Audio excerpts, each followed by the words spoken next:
Bollywood beauty Sridevi వారసురాలు Janhvi Kapoor film ఇండస్ట్రీలో దూసుకుపోతుంది. తన mark చూపిస్తోంది. అంతేకాదు ఆమె గత కొంతకాలంగా ప్రేమలో ఉందన్న వార్తలు కూడా గట్టిగా వినిపిస్తున్నాయి.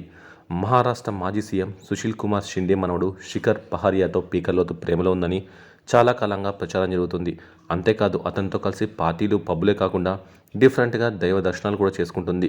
ఇద్దరు కలిసి చాలాసార్లు తిరుమల శ్రీవారిని కూడా దర్శించారు. అయితే ఈ మధ్య ఎక్కడ కనిపించినా ఈ ఇద్దరు కనిపిస్తున్నారు. దీంతో ఇద్దరి మధ్య సంథింగ్ అని మొదలయ్యాయి. అయితే జాన్వీ కపూర్ ఎట్టకేలకు తన బాయ్ ఫ్రెండ్ గురించి ఓపెన్ అయింది. ఖుషీ కపూర్తో కలిసి కాఫీ విత్ కరణ్ షోకి హాజరైంది. ఈ క్రమంలో ఫ్యామిలీ, కెరీర్ విషయాలు షేర్ చేసుకున్న ముద్దుగుమ్మలు పొరపాటున బాయ్ ఫ్రెండ్ గురించి కూడా ఓపెన్ అయ్యారు. ఫోన్లో స్పీడ్ డయల్ లిస్టులో ఉన్న ముగ్గురు ఎవరో చెప్పాలని హోస్ట్ కరణ్ జోహర్ ప్రశ్నించాడు. ఇందుకు సమాధానమిచ్చిన జాన్వీ డాడీ ఖుషీతో పాటు బాయ్ ఫ్రెండ్ శిఖర్ పహారియా పేరు కూడా చెప్పేసింది. మొత్తానికి రూమర్డ్ బాయ్ ఫ్రెండ్తో డేటింగ్ చేస్తున్న వార్తలను నిజం చేసింది జాన్వీ కపూర్.